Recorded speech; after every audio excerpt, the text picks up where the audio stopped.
All right, and light up the receivers in that area, in that overlap area. Okay, so there's an example of just what the study NPR Labs said that they actually could do for 4,000 stations. There's what, 15,000 stations in the U.S. right now? So more than a quarter of them theoretically can run some asymmetry. We have a calculator on our website that, see here, I know it's in here somewhere anyway. It's a calculator on our website that anybody can access. I think you have to do a login, which cheerfully monthly sends me an email, which I promptly ignore because I'm not going to bother you just because you're on our website. But that calculator, you just load in your call signs and it will tell you exactly what HD injection level you can run on each sideband. And if you're below -10, it'll tell you exactly who you're protecting. Okay, the calculator was written by NPR Labs and we sponsored it. So they let us put it on the website, which was real nice of them. All right, so this power increase thing, like I say, everybody's after more injection because we all discovered, or they all discovered, that 20 dB down wasn't getting what they thought it would. Now it's getting exactly what they thought it would. But again, politics is politics. And do you have to actually apply to go up past the 10%? Past -14 dB, I mean, -14. past 4%. Let's see here. Where's my browser? All right, let's turn this little guy on over there.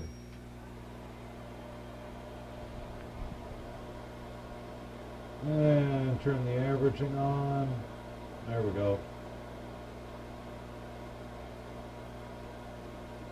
All right, so I'm running asymmetry on that. I've got a separate spectrum analyzer that Josh was nice enough to bring out over there, so you can, if you don't trust what we're displaying on the actual transmitter user interface. How accurate is that supposed to be? Compare this to that, pretty darned accurate. Well, I mean, as far as claiming it, because I think, again, some other brand may say this is not for, proof purposes or blah. Well, you can't do anything beyond occupied bandwidth with it. It is, it's calibrated instrument accurate. Okay. As long as you don't go in and misadjust the power probe in the transmitter, it's not going to change it any at all. Now, we can very cheerfully get in here, and if I walk into the preset menu, presets, say I want to run -14 on my lower and -10 on my upper. Save. Yeah, I know it will. And maximize the analyzer again there. So we can change it around any way we need to. Others maybe require other stuff. I don't know. Like I said, my job's not here to do a sales pitch. Ask your manufacturer. But it draws your mask on there? Ours does, yeah. It's just like you're hitting the very edge of the one on the right. The mask is here. And you come on up. The shoulders are, up here? Well, yeah, no, we're riding right out to the limits of the mask. Oh, that's the HD system. But you got to keep the shoulders down is the main thing. The big thing is keeping you down below here. Now, something that I haven't got to, and if we run into time, I will. One of our new product lines has a thing called HD Optimizer. And this comes back to what Frank was talking about earlier, where you were, when you're doing data transfer sometimes, or AM noise. You balance the efficiency against the AM noise to get the better sound. Well, what we're doing is balancing clearance of the mask against transmitter efficiency to give you better HD coverage and less power bill. And it's called Spectrum Optimizer. It does it automatically. You've got control over how much it clears the mask and various settings like that. And it does what for which setting? It dynamically adjusts the PA bias to maintain mask clearance by whatever level you specify. So the closer you get to the mass, the more efficient it is? The further, yeah, because you're becoming more non-linear. Okay. And like I said, FETs like to be on, they like to be off. They don't like to be in between, which is what we're making them do. Okay, as far as that goes, a bipolar junction transmitter prefers to be on or off.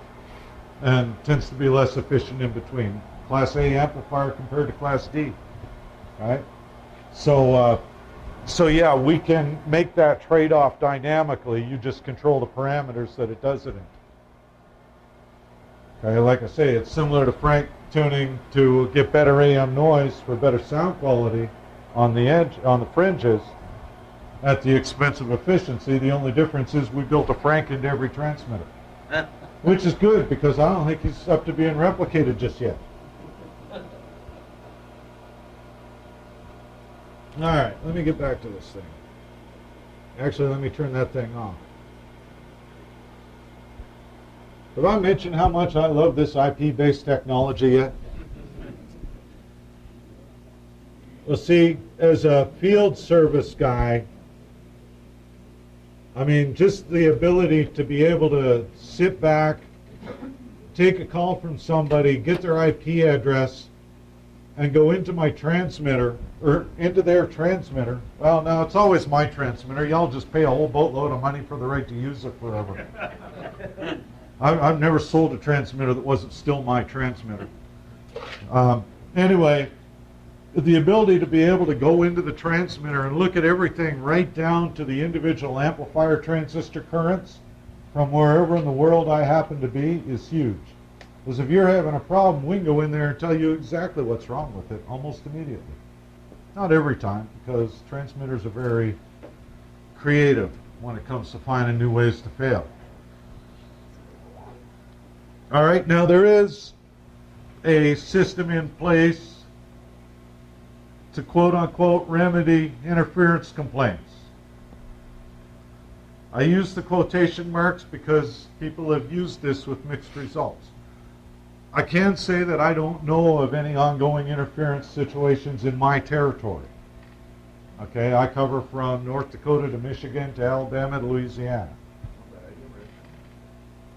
FM, no, we're not talking about AM here. AM is a whole different thing.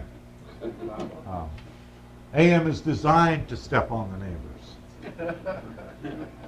All right, it's, well, and again, we're frequency modulating an AM transmitter. It's AM stereo times 10, you know, without as many receivers.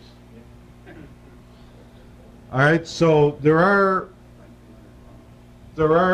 systems in place if you do run into an interference complaint. I do know of one that happened in Chicago, and it was pretty quickly resolved just mutually between the stations. A lot of times, like if you run into somebody that's cranked up their sidebands to -14, a lot of times you can talk to them and they'll drop the lower or the sideband that's on your side back toward -20. All right. The only thing the FCC will promise you is protection within your primary contour. All right. Now that's bad news if you're rim shotting in your entire target markets in your secondary and somebody lights up on your first adjacent. Okay, in that case, well, you're SOL. Sadly, out of luck. That's the sanitized version for my 5-year-old. That means sadly out of luck, son. Okay, now if you want to go to -14 dB, you turn your sidebands up, you write the FCC a letter, send it to them, say, hey, we're there. That's all you got to do. That's your whole procedure.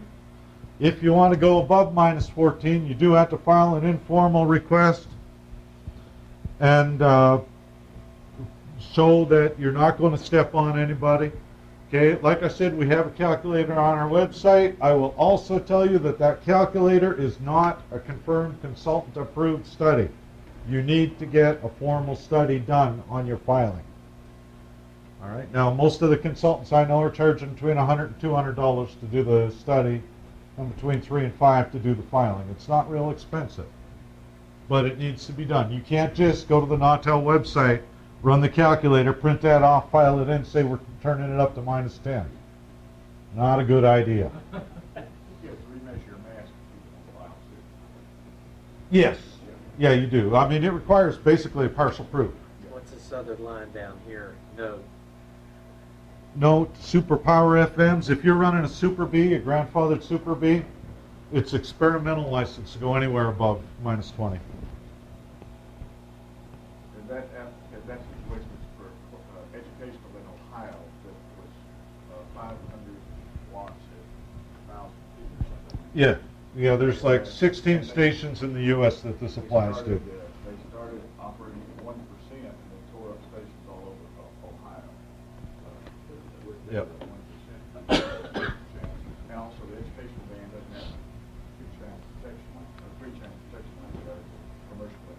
Yeah. And by the same token, if you want to run asymmetry, minus 10 on one side, minus 14 on the other, that requires an experimental permit. How many of those are running now? I know 12 just in my sales territory, probably closer to 30 or 40 in the US. There's quite a few. I'm pretty sure that, Gates Air, sorry. I'm going to call him Harris all day long, and we'll just, y'all can translate on the fly. But I'm pretty sure that they can handle asymmetry now. I don't know about BE, and Dave, I don't know if you guys do or not yet. Okay. I had no idea. You're saying they just got to the asymmetry option, the H brand? I got no idea if they do or not. I think they do now.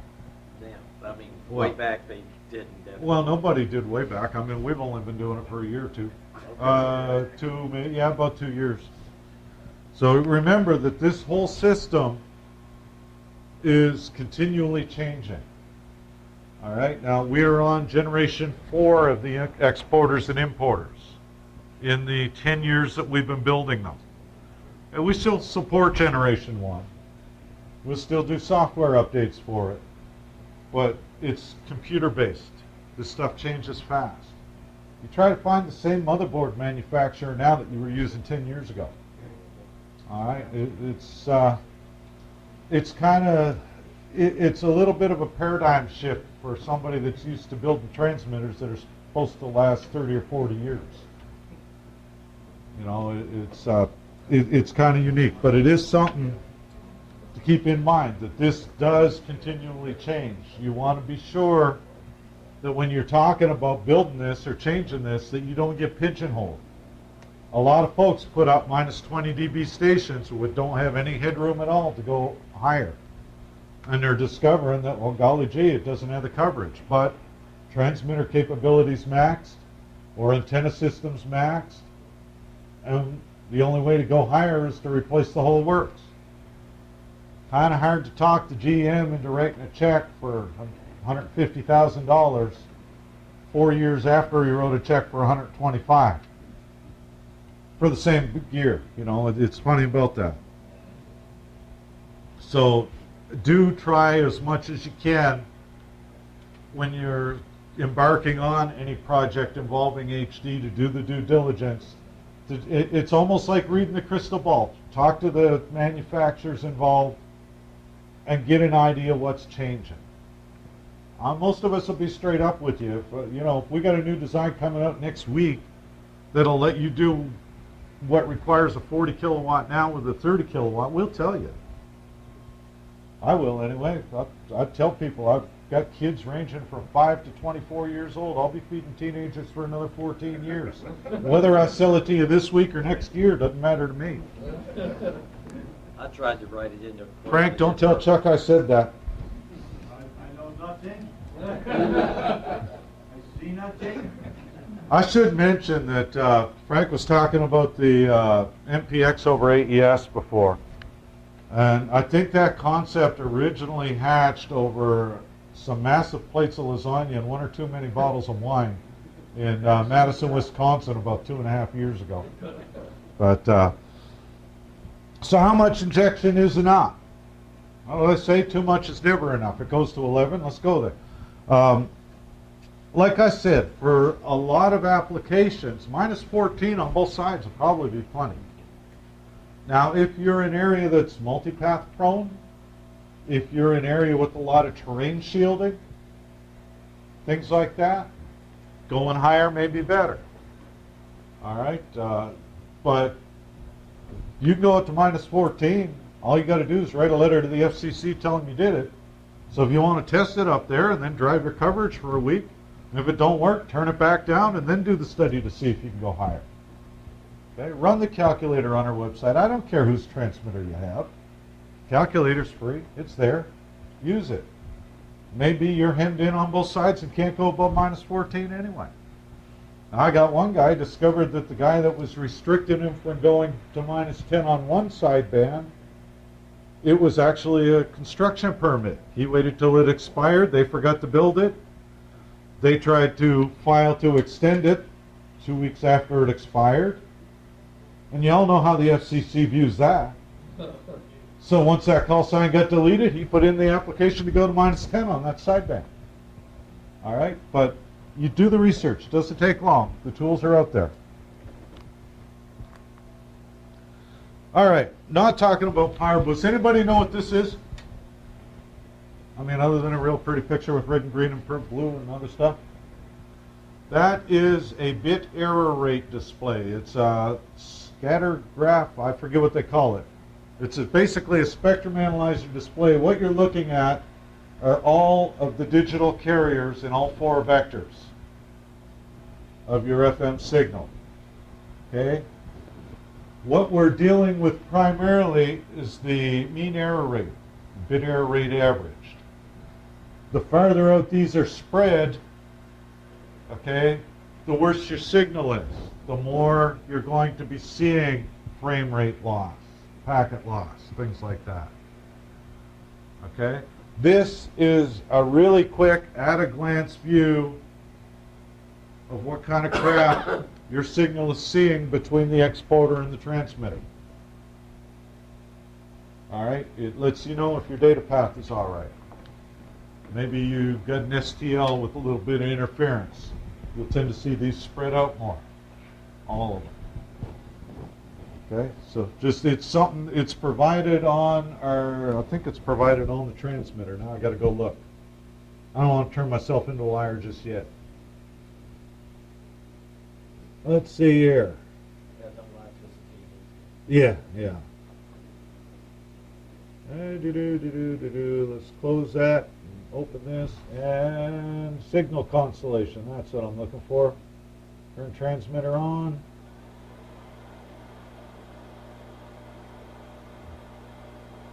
Yeah. Now we've got new software on this, so over and above that I can go into every single one of the HD carriers and look at the mean error rate, the MER. Now this is coming into the exciter? This is measured at the output of the exciter. Oh. All right.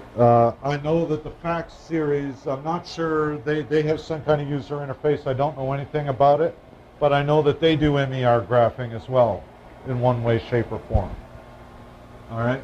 Now I guess I don't understand something. Why is there so many lines there per se? Does each sideband have a whole lot of unique carriers built in? Yes, 96%. 96%.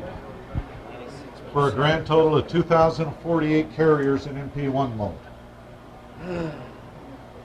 There's a lot of them. 96 per side. And like I say, it don't matter ultimately because unless you're really having a problem, they're either all there or they're all not there. Yeah, and But- you said 96 a side, or how many altogether? 2,048.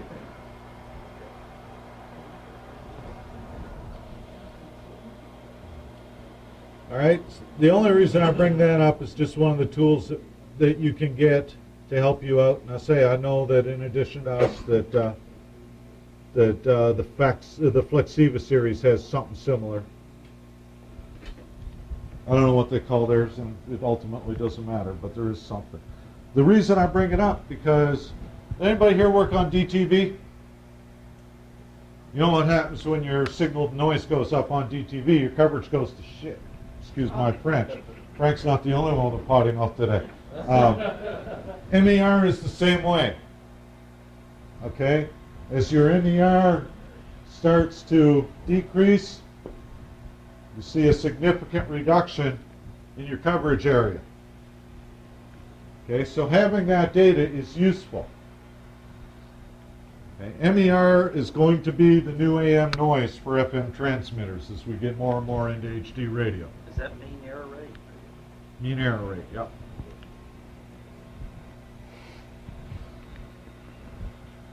And now I got that talking about peak to average power reduction. That's something else we used to build. It's part of the transmitters now.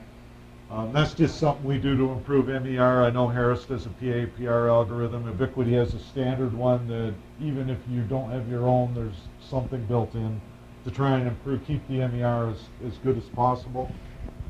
Being able to measure it gives you a rough idea, comparatively speaking, of how you're affecting. Now, it doesn't mean you can do anything about it, but if you're having issues with coverage and you can measure your MER, you at least may have an idea what's causing the problem. And this is coming out of the exciter. Yeah. Because you could have a different number coming out of the transmitter, right? No, it shouldn't be, because this is primarily related to the transmission of the data. Okay. And once you hit the exciter, you stop being data and start being RF. And once it becomes RF, that's something we can all deal with. And remember, you still do got AM noise to deal with, too, because that makes it all kinds of fun on its own. All right, I'm going to skip past power boost. It adds a little more headroom to your transmitter, but we build it into the current stuff now. Yada, yada, more, go, there. Okay, so talking about higher injection level. There are primarily two limitations to injecting HD radio onto FM radio. Number one, linearity. Remember, I said transmitters have to be very linear. Solid-state devices don't like to be linear. Tubes are better at being linear, to be brutally honest, but as they get linear, they get hotter. What happens when a tube gets hotter? It doesn't last as long. It doesn't last as long. Transistors